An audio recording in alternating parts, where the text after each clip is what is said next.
Tomen sus Biblias y vayan a 1 Corintios capítulo 11.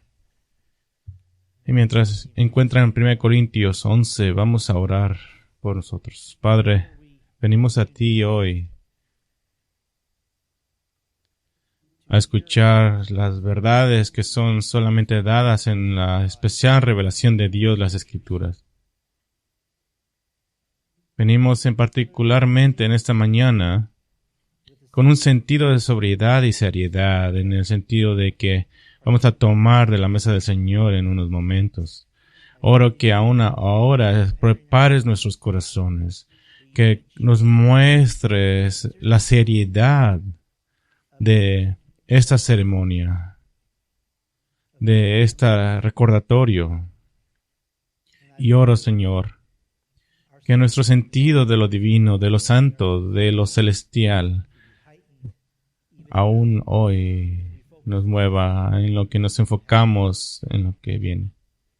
Señor, oramos tus grandes bendiciones en nosotros mientras escuchamos, mientras aprendemos, y mientras crecemos y mientras nos preparamos para ser más como Cristo, porque ese es su nombre que oramos. Amén. Era un grupo de personas que llegaron a ser conocidos como los mártires marianos. Fueron conocidos como los mártires marianos porque fueron quemados en la hoguera por la reina católica María de Inglaterra, quien apodaron María la Sangrienta. En los últimos 4 años de su reinado, de 1555 a 1558, mandó a quemar 288 personas en la hoguera. Esto incluyó a un arzobispo, 4 obispos, 21 pastores, 55 mujeres y 4 niños. Muchos hombres buenos y piadosos fueron asesinados. John Roger, un ministro londinense que ayudó a sacar una nueva edición de la Biblia en inglés de Tyndale, conocida como la Biblia de Mateo, un seudónimo para John Rogers. Roger fue el primero en morir bajo el reinado de María la Sangrienta. Fue John Hooper. Él fue el obispo de Gloucester, quien fue el ministro que disputó con la iglesia protestante de Inglaterra antes que la reina María la catolizara de nuevo debido al uso de sus vestimentas porque era demasiado católica. La reina María dispuso a Hooper para morir poco después de que ella tomara el poder. Allí estaba Rowell Taylor, fue el pastor de Hayley y fue quemado el mismo día que Hooper en febrero de 1555, y Taylor era un pastor anciano y erudito a quien se le había aconsejado que huyera de la persecución. Dijo que no. Dijo primero que quería decirle algo a ese obispo barbón a su cara. Y segundo, dijo, creo ante Dios que nunca podré hacer por mi Dios un servicio tan grande como el que puedo hacer ahora. Fue John Bradford quien fue a la hoguera el 1 de julio de 1555, y es el considerado uno de los 4 pilares principales de la Iglesia Reformada en Inglaterra, junto con Thomas, Nicholas Ridley y Hugh Latimer. Esos 3 hombres también fueron asesinados por la reina María, los más famosos de los reformadores ingleses. Pero ¿por qué estos hombres murieron? ¿Por qué otros 280 o más verdaderos creyentes en Cristo murieron, incluyendo niños? ¿Por qué murieron bajo la crueldad de la mano de María la Sangrienta? La razón principal por la que murieron fue porque se negaron a reconocer la doctrina católica de la transubstanciación, de la presencia real del cuerpo y la sangre de Cristo en los elementos consagrados del pan y el vino de la cena del Señor.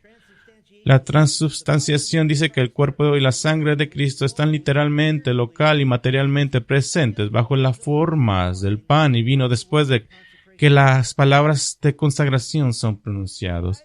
¿Por qué valía la pena morir por esto?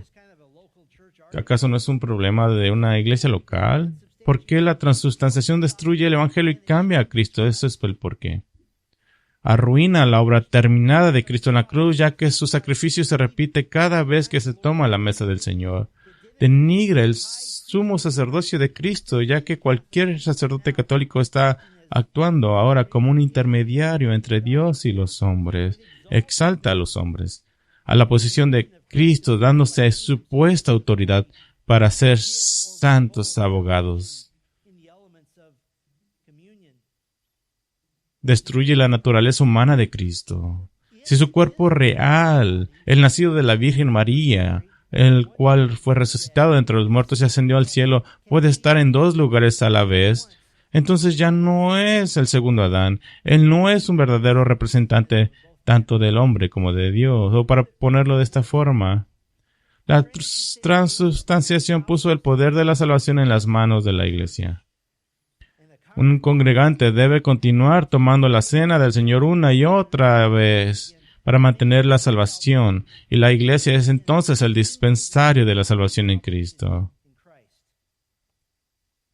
Ahora, a menos que usted esté de invitado con nosotros el día de hoy y resulte ser católico, entonces es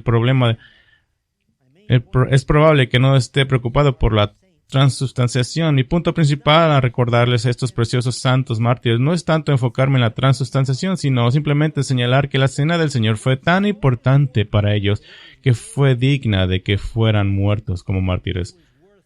Valía la pena morir por ello. Y esto es lo que queremos examinar esta mañana en nuestra serie que continuamos. Serie sobre la iglesia que honra a Cristo. Queremos examinar la comunión, la mesa del Señor, la cena del Señor. Y para examinar la comunión quiero dividir esto en 4 preguntas. El qué, el por qué lo hacemos y quién y cómo de la cena del Señor. ¿Qué, por qué, quién y cómo? Y vamos a llegar a 1 Corintios 11 en la porción del cómo de nuestro tiempo en la mañana. Así que miremos primero qué es la cena del Señor. ¿Qué es la cena del Señor? Primero, es la verdadera Pascua. Es la verdadera Pascua. La Pascua, instituida en Éxodo 12, conmemora el rescate de Israel de la esclavitud en Egipto, y la cena del Señor nos dirige a nuestro rescate de la esclavitud del pecado y de la ira venidera de Dios. Los corderos sacrificados de la Pascua eran un retrato del perfecto Cordero de Dios que murió en la cruz para salvarnos del juicio de Dios a causa de nuestro pecado, como dice Pedro, que fue con sangre preciosa, como de un cordero sin tacha y sin mancha la sangre de Cristo. Esto no es difícil de entender. La Pascua fue una sombra de la verdadera Pascua. La última cena con Jesús, la noche en la que iba a ser arrestado, esta fue la última Pascua autorizada en la historia de Israel, y fue la primera cena del Señor autorizada. Así que es la verdadera Pascua. Segunda parte. La cena del Señor es la señal del nuevo pacto. En la Biblia, la señal de un pacto era algo repetido de algún tipo. Dios puso un arco iris en el cielo para Noé y para las generaciones futuras como una señal de la promesa de que Dios nunca destruiría la tierra mediante un diluvio. Dios dio la circuncisión como un recordatorio perpetuo a Abraham y su descendencia de sus promesas a Abraham. Y obviamente esto no es una señal repetible, pero en Israel siempre se le recordaba el pacto mediante la circuncisión cada día de su vida. Dios instituyó el sábado en el monte Sinaí como una señal de su pacto con Israel, para que cada 7 días se les recordara que eran una nación escogida de Dios y que descansaran en Dios. También, de hecho, ignorar y denigrar una señal es decir, odio ese pacto y lo rechazo. Pero el primer pacto de Dios con Israel tiene diferentes nombres, mosaico israelita o del antiguo pacto. Tenía una fecha de vencimiento. ¿Cuándo expiraría? Expiraría cuando Dios diera un nuevo pacto. Un pacto destinado a continuar por la eternidad. Y el nuevo pacto tendría características y disposiciones. Hay unas características del nuevo pacto. Primero es nuevo. No es un antiguo pacto renovado. No es un antiguo pacto renovado. Jeremías 31 hace referencia a un nuevo pacto, no a un antiguo pacto rectificado. Otra característica es que es eterno. Jeremías 32:40 dice, haré con ellos un pacto eterno. No como el pacto mosaico que tenía una expresión. Hay una tercera característica que garantiza una nación de Israel para siempre. Garantiza una nación de Israel para siempre. En Jeremías 31, 35 al 37, Dios básicamente dice, si el cielo y las estrellas se caen del cielo, entonces Israel cesará de ser nación. Y la cuarta característica es que es un pacto de paz. Es un pacto de paz. Ezequiel 37:26 dice, y haré un pacto de paz con ellos. Seré un pacto perpetuo con ellos, y les daré la tierra y los multiplicaré, y pondré mi santuario en medio de ellos para siempre. Israel estará en paz porque están en su tierra, están prosperando, y Dios estará literalmente entre ellos en la persona de Cristo Jesús el Mesías. Pero que también provee. ¿Cuáles son las provisiones del nuevo pacto? Bueno, primero que nada, provee transformación espiritual. Transformación espiritual. Ezequiel 11:19 dice, yo les daré un solo corazón y pondré un espíritu nuevo dentro de ellos y quitaré de su carne el corazón de su piedra y les daré un corazón de carne. Una transformación espiritual. También les provee perdón. Jeremías 31:34 dice, porque perdonaré su iniquidad y no me acordaré más de su pecado. También provee una relación completa con Dios, restaurada. Jeremías 24:7 dice, les daré un corazón para que me conozcan, porque yo soy Jehová, y ellos serán mi pueblo, y yo seré su Dios, porque se volverán a mí de todo corazón. Ahora, tenemos un rompecabezas teológico. ¿Por qué? Porque el nuevo pacto se le promete a Israel. Y la iglesia gentil participa en el nuevo pacto. Pero el nuevo pacto no se cumplirá finalmente hasta que Israel entre en una relación correcta con Dios al final de la tribulación. Sí, participamos en el nuevo pacto de dos formas obvias. Primero, estamos en Cristo. Efesios 2:13 dice, pero ahora en Cristo Jesús, vosotros que en otro tiempo estabais lejos, habéis sido acercados por la sangre de Cristo. Y la segunda forma en que participamos como gentiles, somos habitados por el Espíritu Santo. Esa es la característica primordial del nuevo pacto. Pero la iglesia no es el cumplimiento del nuevo pacto. El nuevo pacto incluye las provisiones materiales tales como tierras, ciudades reconstruidas, viñedos y huertos, que en ninguna parte del Nuevo Testamento se aplica a la iglesia. Estaría bien que aplicara y dijera, bueno, eres miembro de la iglesia, aquí están tus 5 acres de tierra, pero no, eso no se aplica. Así que disfrutamos muchas de las bendiciones del nuevo pacto, y por eso lo celebramos, pero la plenitud del nuevo pacto está relacionada específicamente con la finalización del pacto de Dios para con Israel. Pero puesto que el nuevo pacto es la pieza final del plan redentor de Dios y puesto que los participantes en el nuevo pacto, como nosotros recibimos a Cristo y recibimos el Espíritu Santo, entonces, ¿cómo recordamos este gran privilegio? Se nos ha dado una señal, un recuerdo por el cual indicamos que somos participantes en el nuevo pacto. Y esta señal es la mesa del Señor. Recuerde, negar la señal del pacto es rechazar a Dios y el pacto que Él dio. Si quieres hacer del arco iris un símbolo de la degeneración sexual en lugar del símbolo de la protección de Dios, entonces has declarado, no quiero a Dios. Si quieres ignorar la ley de la circuncisión, entonces estabas diciendo, no quería las promesas de Abraham o el Dios de Abraham. Si usted como israelita elegía ignorar continuamente el sábado y los años sabáticos, entonces estabas diciendo que no querías al Dios de ese pacto. Y si como creyente, de la misma manera, si como creyente profesante en Cristo quieres denigrar, minimizar o ignorar la mesa del Señor, estás diciendo que no quieres a Cristo. Entonces, ¿qué es la cena del Señor? Es la verdadera Pascua y es la señal del nuevo pacto. ¿Qué tal la pregunta? ¿Por qué? ¿Por qué observamos la cena del Señor? Bueno, déjeme darle 2 razones. Podemos hacer más, pero déjeme darle 2. Primero que nada, es un medio de gracia.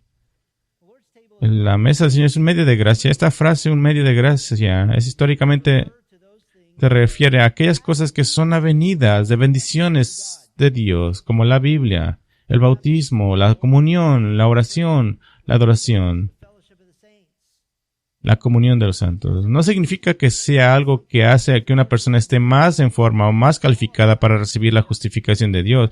Esa es la vista católica romana. En realidad no soy un gran admirador de la frase medios de gracia, porque puede sonar como una frase católica, pero es una frase muy conocida que debes entender. Esto no es el punto de vista católico de los medios de gracia, donde se enseña que estas cosas imparten gracia, ya sea que haya o no fe subjetiva por parte de la persona que participa en esas cosas. Eso no es el caso. Medios de gracia deben ser acompañados por fe. Pero al igual que la Biblia, la oración, la adoración, el bautismo, la comunión de los santos, la comunión es un medio para recibir la bendición y la ayuda de Dios. Hay una segunda razón. La cena del Señor es un recuerdo especial o un memorial, y esto es la razón principal. Los teólogos generalmente están de acuerdo en 4 puntos de vista principales sobre el significado de la cena del Señor, y estos son muy importantes, tanto que gente murió por ellos. Está el punto de vista católico romano, que dice que tomar la Eucaristía, y nos alejamos de ese término porque es muy católico, es necesario para recibir la gracia de Dios, que la salvación se gana en parte al continuar participando. La iglesia ortodoxas, griegas y rusas también creen eso. Ahora está el punto de vista reformado. El reformador Martín Lutero guardó algunas ideas del catolicismo romano en el sentido de que creía que el cuerpo y la sangre de Cristo estaban físicamente presentes con los elementos. Está el punto de vista reformado o calvinista, que dice que Cristo está presente en la cena del Señor, pero no física ni corporalmente, sino que su presencia es espiritual y dinámica. Y luego está la visión de Zwinglio, del reformador Ulrico Zwinglio. Es una conmemoración para traer a nuestras mentes la muerte de Cristo, el agradecimiento por la obra de la cruz. El beneficio de las observaciones está simplemente en recibir por fe los beneficios continuos de la muerte de Cristo, y funciona más como una proclamación. ¿De dónde obtenemos esta idea de proclamación? Bueno, de 1 Corintios 11:26 dice: porque todas las veces que coméis este pan y bebieres la copa, proclamáis la muerte del Señor. Ahora, Calvino y Zwinglio estuvieron de acuerdo en que sus puntos de vista de la mesa del Señor, aunque ligeramente diferentes, eran básicamente compatibles. Por lo que ya sea que usted se aferre al punto de vista reformado o al punto de vista de Zwinglio, cualquiera de los dos son compatibles.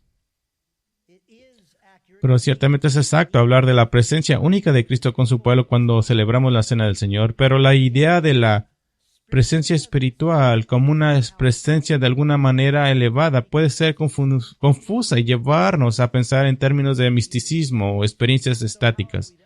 Así que, ¿cómo debemos entender la cena del Señor? Bueno, aquí en nuestra iglesia, nuestra declaración doctrinal muestra que nos acercamos más a la visión de Zwingli, que miramos la cena como un memorial con algún sabor reformado.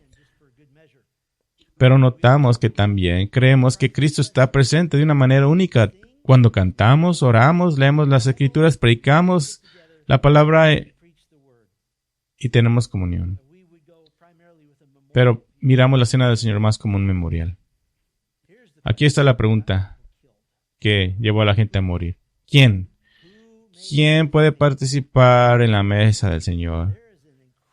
Existe una amplia gama de opiniones en cuanto a quién puede participar, que va desde cualquier persona que entra en el edificio hasta el otro lado, que dice que solo los miembros oficiales de la iglesia pueden participar de los elementos, y entre medio. Esta es la pregunta del siglo, de cómo guardar la mesa, cómo proteges la mesa del Señor. Y aquí está la respuesta corta. ¿Quién puede recibir la mesa del Señor? Aquellos que se identificaron visible y públicamente con el cuerpo de Cristo. Aquellos que se han identificado visible y públicamente con el cuerpo de Cristo. Ahora, porque esta es una pregunta primordial. Déjeme darle una respuesta. Salomon Stoddard, que vivió en 1643, influyente pastor puritano de la Iglesia Congregacional de Northampton, Massachusetts. Él veía la mesa del Señor como una ordenanza de conversión, que también estaba destinada a los incrédulos que tenían un conocimiento básico del cristianismo para llevarlos a una verdadera conversión interna.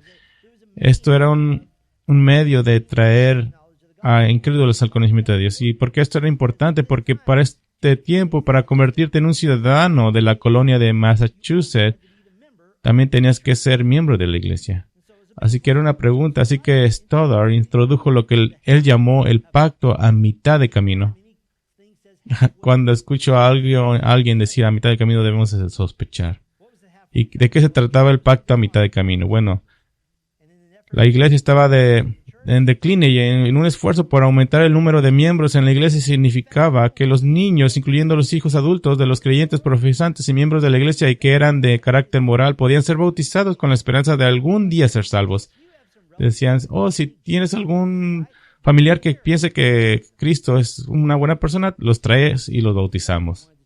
Pero más tarde sintió que esto no era lo suficientemente generoso, así que comenzó a admitir a estos incrédulos en la mesa del Señor, porque Stoddard vio la mesa del Señor en las palabras del historiador de la Inglaterra Marlowe, un sello, no de la regeneración personal, sino de la verdad, de la revelación de Dios en Cristo y de la voluntad de Dios de hacer un pacto con las naciones cristianas. Porque Stoddard consideraba a Nueva Inglaterra como una nación cristiana. Y era apropiado que todos los que formaban parte de ese pacto nacional participaran por su propio bien. Bueno, después de décadas de fiel servicio en la iglesia, Stoddard escogió a su sucesor. Su sucesor fue su propio nieto. Su nieto se llamaba Jonathan Edwards. Jonathan Edwards, quien finalmente acercó la mesa con firmeza y dijo, no, debes ser un creyente en Jesucristo, bautizado como un creyente para recibir la mesa del Señor. Y la iglesia se deshizo de él. ¿Por qué? Porque esto iba a disminuir la asistencia de la iglesia y minimizó la idea de la colonia de la bahía de Massachusetts como una nación cristiana. Así que básicamente Jonathan Edwards fue expulsado por no creer en un nacionalismo cristiano. Ahora, ya que la mesa del Señor nos salva, y puesto que es dada específicamente a los creyentes en Cristo, y puesto que los creyentes en Cristo son identificados por su voluntad de ser bautizados, y puesto que el bautismo es por definición un acto de unión con un cuerpo local de creyentes, regresamos nosotros a decir que bautizamos a aquellos que damos la mesa del Señor a aquellos que se identificaron visiblemente y públicamente con el cuerpo de Cristo, es decir, aquellos que han sido bautizados públicamente y se han unido a la iglesia local. Y padres, si tienes niños pequeños que no han sido bautizados, no pueden recibir la mesa del Señor. Les estás dando una falsa seguridad de salvación. Porque un niño de 4 años cree que si come este pedazo de pan, Dios lo ama más, pero es falso. Y tú, cuando te pregunten por qué no puedo hacerlo, entonces proclama el Evangelio. Ahora, admitimos un par de realidades y tratamos de ajustarnos a ellas. Primero, la iglesia local tiene invitados. ¿Por qué? Porque hay algo que se llama automóviles y podemos manejar. Y tenemos invitados que aman a Cristo y que son miembros bautizados de otras iglesias locales. Parientes que nos visitan, otros que asisten por otras razones, que son fieles miembros bautizados de otras iglesias locales. Le abrimos la mesa con mucho gusto. Pero sepa que esto está en la conciencia del invitado que participa. Yo lavo mis manos. Está en ti saber eso. Todo el mundo también no tenemos la capacidad de bautizar instantáneamente o conferir instantáneamente la membresía de la iglesia. Tenemos que programar nuestra clase de membresía con mucha anticipación. Por lo tanto, recurrimos a la intención de tu corazón. Si es tu intención, tan pronto como sea capaz de ser bautizado y unirte a la iglesia local, entonces tenemos una conciencia tranquila acerca de compartir la mesa del Señor con usted. Qué importante es la pregunta del ¿quién? Hay unas iglesias locales que ni siquiera lo mencionan. Y en realidad su idea es tratar de que la mayoría de personas agarren ese pedazo de pan y jugo para que piensen que son parte de la iglesia. Y algunas iglesias dicen que malos son al negarle la mesa del Señor a alguien. Bueno, déjame darle algo de historia simplemente para que sepan que es sobrio y es esto. En los días de Juan Calvino en Ginebra, él descubrió que era mucho más fácil reformar la doctrina del pueblo que reformar su conducta.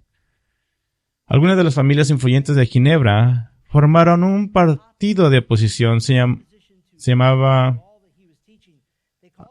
a sí mismos los libertinos y protestaron contra el suspender a alguien de la mesa del Señor.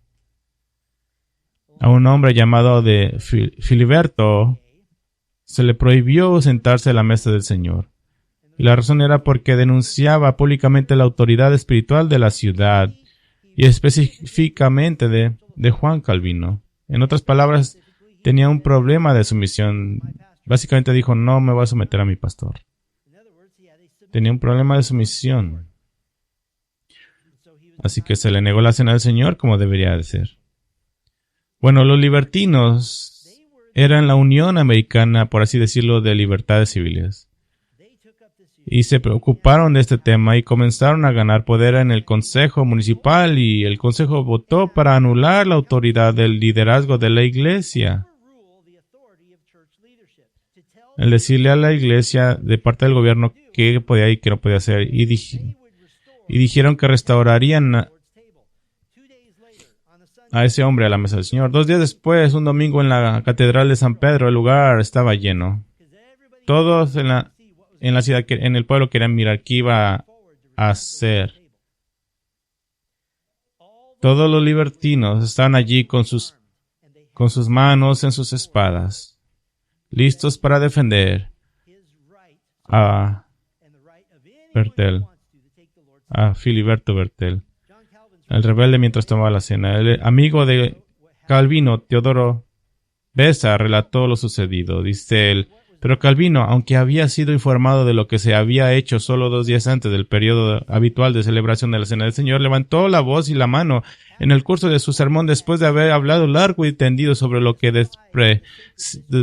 desprecian a los ministros consagrados, y exclamó: moriré antes de que esta mano extienda las cosas sagradas del Señor a los que han sido juzgados como despreciadores.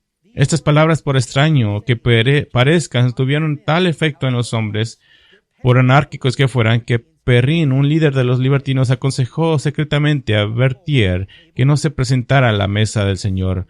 La Santa Cena se celebró con un silencio extraordinario, no sin cierto grado de temblor, como si la deidad misma estuviera realmente presente. Ahora, esa es la forma en que debemos de recibir la mesa del Señor.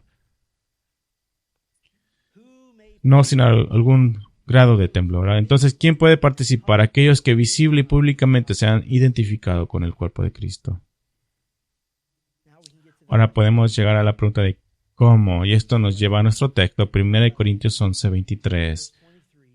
Porque yo recibí del Señor lo mismo que les enseñé, que el Señor Jesús, la noche en que fue entregado, tomó pan.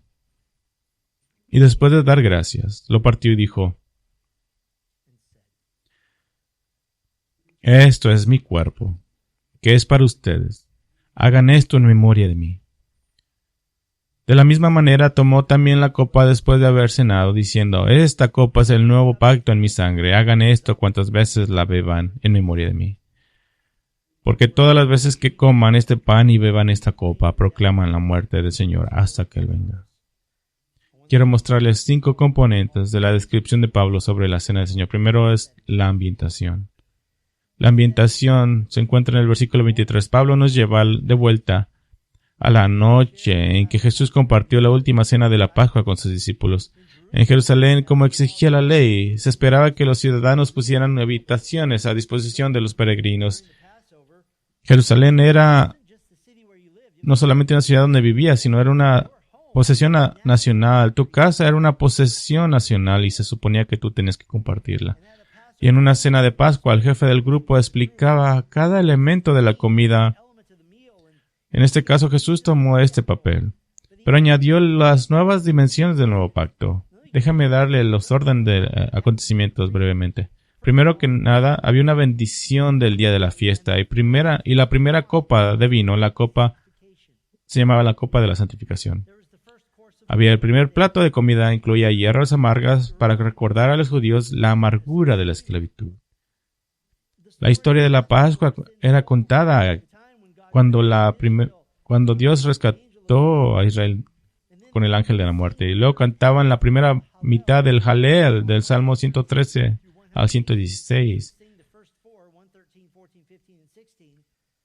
Luego llegabas a la segunda copa, llamado la copa de la interpretación. La copa de la interpretación. Y luego tenías el plato principal, donde comían el cordero, pan, más hierbas amargas y vino. Después de la comida, tenían la tercera copa, llamada la copa de bendición. Y luego tenían este canto, el canto de la segunda parte del Halel, del Salmo 117 al 118. Y finalmente bebían la cuarta copa, la copa de la consumación. Ahora, normalmente la Pascua era un tiempo de recuerdo y celebración. Pero esta vez, la última Pascua oficial y la primera cena del Señor, había un tono sobrio. Jesús estaba identificando a sí mismo como el cordero que sería inmolado para pagar por los pecados de muchos. Ese es el escenario. La segunda parte es el pan. El pan, versículo 23 y 24, Jesús primero dio gracias. La oración sería algo así como: bendito sea, oh Yahvé, de nuestro Dios, Rey del universo, que sacas el pan de la tierra. Esto es un reconocimiento de que el pan es un don de Dios. Él partió el pan, a esto se le llama el pan de la aflicción, simbolizando que su cuerpo sería quebrantado en la aflicción, pero no solo quebrantado por ti. El quebrantamiento, la muerte del cuerpo de Jesús sería sustitutivo, tal como fue el Cordero. Jesús también se llamó a sí mismo el pan de vida que ha bajado del cielo en Juan 6:35. Así que Jesús es el pan que bajó del cielo como un regalo que dará vida solo al ser partido, quebrantado y luego recibido por los seguidores de Cristo. Ese es el escenario, el pan. Ahora el tercero es la copa, versículo 25. Después de la comida, Jesús tomó la tercera copa, la copa de la bendición. Mateo 26:27 dice: y tomando una copa y habiendo dado gracias, se la dio diciendo: beban todos de ella, porque esto es mi sangre del nuevo pacto, que es derramada por muchos para el perdón de los pecados. La oración habría sido una oración de acción de gracias, de donde obtenemos la palabra Eucaristía, de esa palabra acción de gracias. Uno de aquellos mártires, Hugh Latimer, cuando fue juzgado por su vida, insistió en que la presencia espiritual de Cristo al tomar la cena del Señor era suficiente. Lo llamó una presencia real porque el verdadero cristiano está habitado por el Espíritu Santo, el Espíritu de Cristo. Y argumentó esto, dijo él: Cristo nunca habló una palabra de sacrificio ni dijo una palabra de misa. La cena del Señor fue instituida para provocarnos la acción de gracia y para incitarnos por medio de la predicación del Evangelio a recordar su muerte hasta que Él regrese. Y lo mataron. ¿Ves? Cristo aplica un lenguaje sacrificial al mismo. Él es el cuerpo, es la carne. Él es el nuevo sacrificio. Cuando Jesús dijo: beban todos de Él, porque esta es mi sangre del pacto que por muchos es derramada para perdón de pecados, reunió tres pasajes significativos del antiguo pacto, si los juntó en uno solo. Éxodo 24:8 dice: entonces Moisés tomó la sangre y la roció sobre el pueblo y dijo: he aquí la sangre del pacto que Yahvé ha cortado con vosotros, conforme a todas estas palabras. Esta fue la inauguración del antiguo pacto. Jesús también incorporó Jeremías 31:31, donde dice: he aquí vienen días, dice Jehová, que haré un nuevo pacto con la casa de Israel y con la casa de Judá. E incorporó Isaías 53:12, donde dice: derramó su alma hasta la muerte y fue contado con los transgresores. Sin embargo, él mismo cargó con el pecado de muchos. Poniendo todo junto, ¿qué dijo Jesús? Esta es mi sangre del pacto. Nuevo implícito, derramada por el pecado de muchos. Ahora hay una cuarta parte. Es la proclamación en el versículo 26. La proclamación en el versículo 26. Es la celebración de la Cena del Señor. Es una proclamación. Es el mensaje de remisión de pecados que se dramatiza en el acto de la comunión.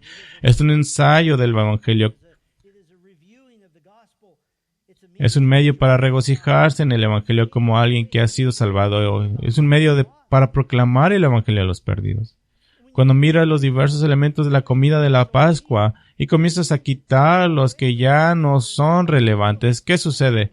Si quitamos las hierbas amargas, la amargura de la esclavitud del pecado, quitamos el cordero, porque Jesús ahora se ha convertido en el cordero, ¿con qué nos quedamos? Nos quedamos solamente con el pan y el vino. El cuerpo y la sangre de Cristo simbolizados. La Cena del Señor es una proclamación de la muerte del Señor, el Evangelio, pero esta proclamación también tiene un enfoque futuro. El escenario, el pan, la copa de la proclamación, la esperanza es la quinta parte. Esto es una frase que nos asombra. Dice, Pablo dijo que comeremos el pan y beberemos la copa hasta que Él venga. ¿Qué quiere decir eso? Que hay un tiempo en el que esto cambia. ¿Y cómo sabemos? Recuerda que normalmente había 4 copas y nuestro enfoque ha estado en la tercera, la copa de la bendición. Pero echemos un vistazo a las 4 copas por un momento. Cada copa es representativa de 4 promesas dadas a Israel en Éxodo 6 al 7. El contexto inmediato es el hecho de que Israel está en esclavitud. La Pascua conmemoraría la libertad de Dios, pero todo sería en última instancia simplemente una imagen de la obra de Cristo en la cruz y nuestra liberación del pecado. Copa 1. Copa de santificación o apartarnos. Éxodo 6:6. Dice, di pues a los hijos de Israel, yo soy Jehová y yo os sacaré debajo de los trabajos de los egipcios, yo los apartaré. Así como Dios prometió libertad a la nación de Israel de la esclavitud de Egipto, también prometió libertad a todos los que se arrepintieran de su pecado y se vuelvan a Cristo de la esclavitud del pecado y la muerte. La segunda copa es la copa de la interpretación. Como Dios los santificaría y los apartaría. Éxodo 6:6 continúa. Di pues a los hijos de Israel, yo soy Jehová y os sacaré de debajo de los trabajos de los egipcios y os liberaré de su esclavitud. Eso es como. Y al igual que Jehová prometió liberar completamente a Israel del ciclo de la esclavitud y muerte, Dios en Cristo nos ha prometido la victoria sobre la sentencia de muerte de la culpa del pecado. Ya no estamos esclavizados por la condena bajo la que nacimos. Hay una tercera copa, la copa de la bendición, la copa que celebramos en la Cena del Señor. Todo Éxodo 6:6 dice, di pues a los hijos de Israel, yo soy Jehová y os sacaré del debajo de los trabajos de Egipto y los libraré de la esclavitud. Dice, yo también te redimiré con brazo extendido y con grandes juicios. ¿Cuáles fueron los grandes juicios? Dios salvó a Israel al derramar la sangre de Egipto. ¿Cuál es el gran acto de juicio por el cual Dios ha pagado por nuestro pecado y ha satisfecho su santa indignación e ira? La cruz de Cristo. Y esto nos lleva a la cuarta copa. La cuarta copa se llama la copa de la consumación. Esta copa corresponde a la cuarta promesa que Dios hizo a Israel. Éxodo 6:7 dice, entonces te tomaré por pueblo mío, y seré tu Dios, y sabrás que yo soy Jehová tu Dios, que te saqué de debajo de los trabajos de los egipcios. Dios sí liberó a Israel y los formó en una nación que era exclusivamente suya. Jesús no bebió la cuarta copa. Él se detuvo ahí. No bebió la copa de la consumación. Mateo 26:29 dice, pero yo os digo que no beberé de este fruto de la vid desde ahora hasta el día en que lo beba de nuevo con vosotros en el reino de mi Padre.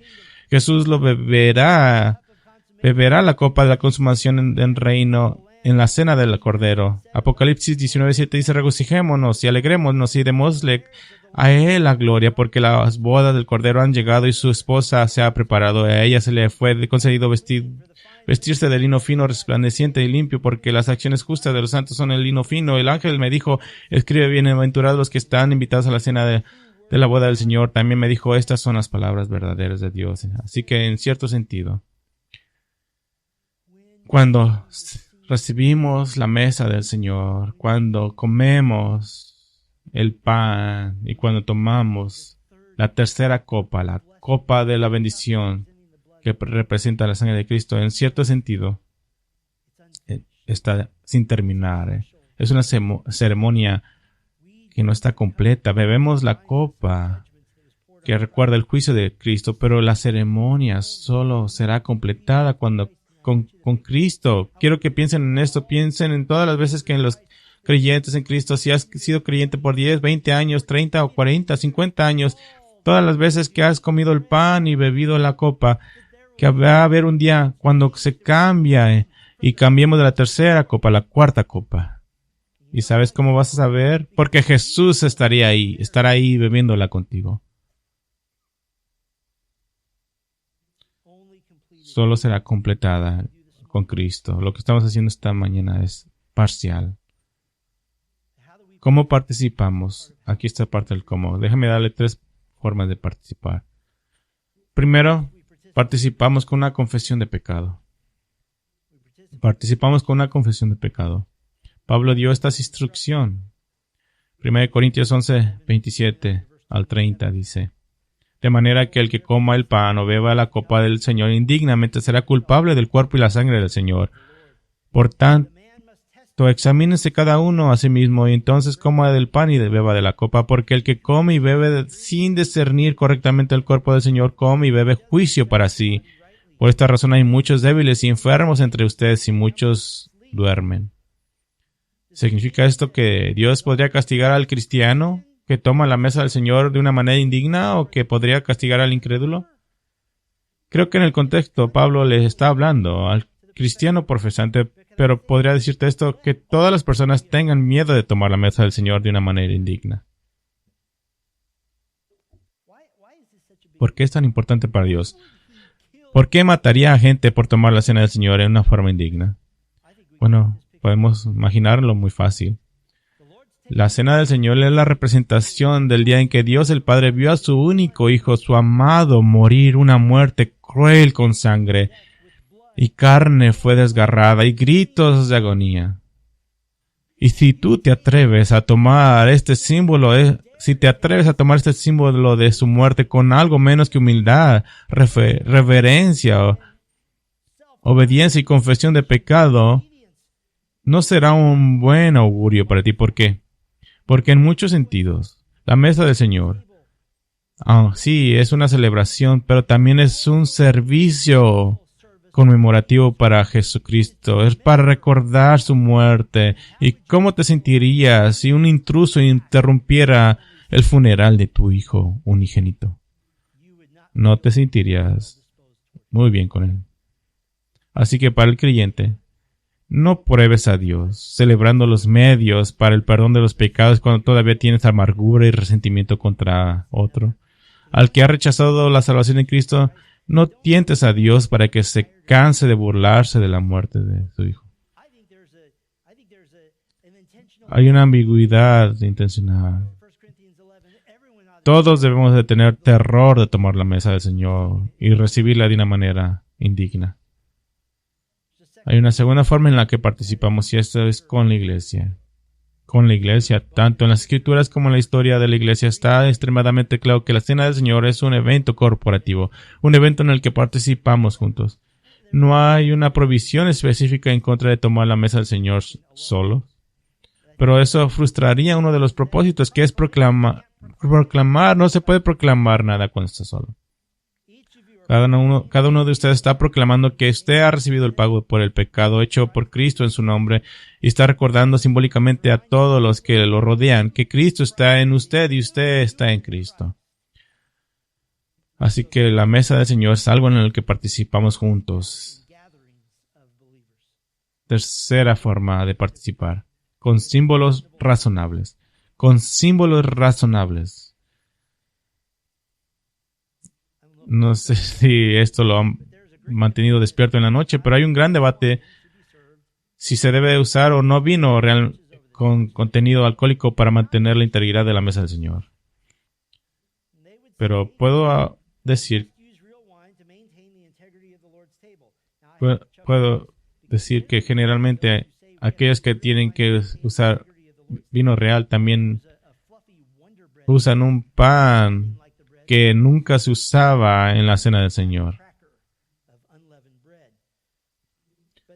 Pero en muchos círculos cristianos, debido al problema de la embriaguez que la Biblia condena claramente, muchos comenzaron a considerar que todo el alcohol no era útil ni provechoso para el andar cristiano. Pero hay un problema. Antes de 1913, cuando los refrigeradores domésticos se volvieron más accesibles, el jugo de uva crudo fermentaba naturalmente. Algunas iglesias simplemente no comulgaban en las temporadas en las que las uvas no estaban disponibles para exprimir el jugo fresco. En 1869, un dentista perfeccionó un proceso de pasteurización de jugo en su cocina y comenzó a vender su vino sin fermentar a las iglesias que preferían un sustituto sin alcohol, y se llamó vino sin fermentar del Dr. Welch, ahora conocido como jugo de uva de Welch. Para nosotros, una buena razón para usar jugo en lugar de vino, lo cual también está bien. Algunas iglesias te dan la opción. Dice, aquí está el vino con alcohol, aquí está el jugo de uva. Y pobres de los que se confunden y se vayan al lado equivocado. No, usamos jugo de uva no porque está prohibido, sino porque queremos obedecer al espíritu de estar conscientes de no hacer tropezar a alguien. Al hablar de la sensibilidad de la vida pasada incrédula que algunos creyentes tienen, Pablo nos exhortó en Romanos 14:21. Dice, bueno es no comer carne, ni beber vino, ni hacer cosa alguna en que tu hermano tropiece.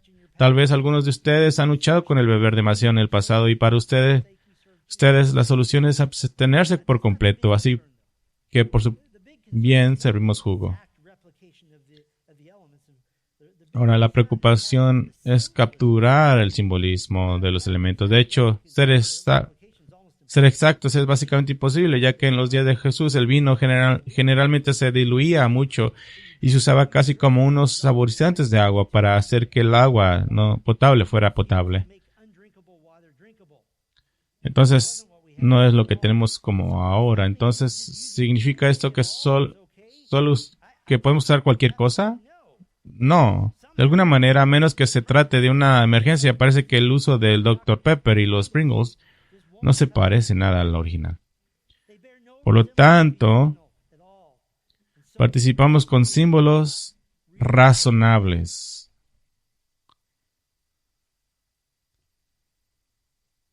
Quiero terminar nuestro tiempo regresando a la idea principal de la mesa del Señor, Jesús como el Cordero de la Pascua. Pablo lo llamó en 1 Corintios 5:7, porque también fue sacrificado Cristo, nuestro Cordero de la Pascua. Unas verdades de esta que he escuchado. Encontré a un misionero hace unas décadas atrás, 4 misioneros, Stephen, Mary Lonetti y Derry y Kayla Palmer, llegaron a una pequeña isla remota en el este de Indonesia y conocieron una tribu primitiva llamada el pueblo Talibó. Pasaron varios años aprendiendo el idioma y construyendo relaciones, viviendo en una situación casi prehistórica. Pero se enteraron que los Talibó tenían un tremendo miedo a la muerte. Tenían tanto miedo a la muerte que guardaban los huesos de sus muertos en sus casas, en estanterías construidas cerca del techo, con la esperanza de una futura resurrección. Y podías mirar a abuela ahí, a mi tía ahí está muerta ahí, mírala.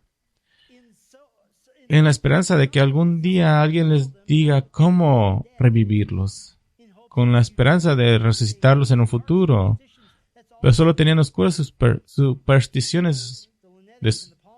Así que después de aprender el idioma y pasar mucho tiempo ideando formas de explicar los conceptos teológicos en el idioma taliabo, los misioneros comenzaron a prepararse para contar la historia de la Biblia. Comenzaron a preparar no solo lecciones, sino también murales artísticos para ilustrar cada historia. Y tenían la intención de comenzar con el principio en Génesis, porque el Taliabo no tenía ningún contexto con el cual simplemente escuchar acerca de Jesús. Así que los misioneros le dijeron a este dulce pueblo que tenían una gran historia que contarles, que resolvería su miedo a la muerte. La gente y ahí tendrían todas sus respuestas a la muerte. Y la gente estaba tan entusiasmada con esto que construyeron una sala de reuniones especiales, completamente abierta por un lado en el clima tropical, solo para los días de narraciones de historias.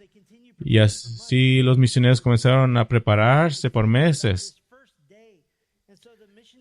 Y comenzaron en Génesis y explicaron que hay un Dios vivo y verdadero que creó los cielos y la tierra.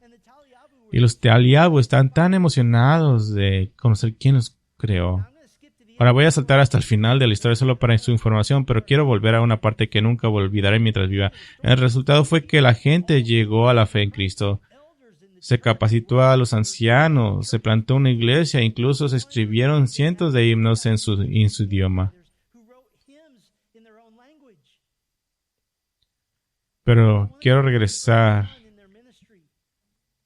A medida que comenzaron a contar la historia de la Biblia, trabajando cronológicamente a través del Antiguo Testamento, enseñando conceptos claves sobre Dios, la humanidad, el pecado, la muerte, el juicio, la gracia y la misericordia de Dios, todo esto fue una preparación para enseñarles acerca de Cristo. Porque sin el Antiguo Testamento no tendrían un contexto con el cual entender el significado de que Dios se hiciera hombre para ofrecerse a sí mismo como sacrificio. Pero cuando estaban a la mitad del Antiguo Testamento, después de haber enseñado recientemente la Pascua y el Cordero de la Pascua y el Éxodo, cuando enseñaron la Pascua, enseñaron que el Cordero de la Pascua era una sombra o precursor del verdadero Cordero de la Pascua, uno que vendría y que borraría los pecados de todos los que creyeran en él, un hombre que vendría de Dios, que él era el Creador. No le dijeron su nombre, simplemente le dijeron que era el Cordero por venir. Y que perdonaría los pecados de todos los que creyeran en él, y que él sería el camino a la vida eterna. No tenían contexto de quién era Jesús, simplemente que era el Cordero de Dios que habría de venir, conquistar la muerte y tomar los pecados de muchos. Y durante ese tiempo, uno de los ancianos de la tribu se enfermó y estuvo a punto de morir. Pero desde su lecho de muerte, proclamó: sé que viviré de nuevo, porque el Cordero de la Pascua fue sacrificado por mis pecados. Confío en el Cordero de la Pascua que ha de venir. Él no sabía su nombre, pero él había confiado en Cristo. Conocemos nosotros su nombre, y él mismo se ha proclamado a sí mismo, el Cordero de Dios que ha sido inmolado por nuestros pecados, y recibimos la mesa del Señor para recordar el Cordero de Dios que quita el pecado del mundo. El reformador escocés John Knox estaba tan decidido a honrar al Señor en el culto público que escribió su propia liturgia y ordenó para el culto público. Y quiero cerrar nuestro tiempo con una oración de John Knox. Oremos. Nuestro Padre, nos presentamos en esta mesa tuya que Él ha dejado para ser usada como memoria de su muerte hasta su venida de nuevo, para declarar y testificar ante el mundo que solo por Él hemos recibido la libertad y la vida, que solo por Él nos reconocemos tus hijos y herederos, que solo por Él tenemos entrada al trono de tu gracia, que solo por Él somos poseídos en nuestro reino espiritual para comer y beber en tu mesa, con quien nuestros cuerpos serán levantados del polvo y serán colocados con Él en ese gozo sin fin, que tú, oh Padre de misericordia, has preparado para tus elegidos antes de que se pusiera la fundación del mundo. Y estas inestimables bendiciones las reconocemos y confesamos haber recibido de tu gratitud misericordiosa y gracia, por tu único y amado Hijo Jesucristo, por lo tanto, nosotros, tu congregación, movidos por el Espíritu Santo, te rendimos todas las gracias, gloria y alabanza por los siglos de los siglos. Amén.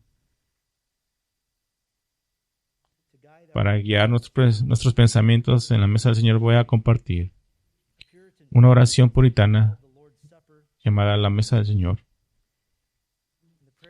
Y la oración empieza así. Dios de todo bien, te bendigo por los medios de la gracia. Enséñame a ver en ellos tus amorosos propósitos y la alegría y la fuerza de mi alma.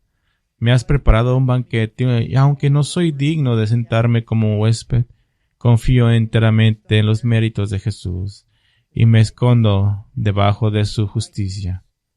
Cuando escucho tu tierna invitación y veo tu maravillosa gracia, no puedo dudar sino que debo venir a ti, enamorado.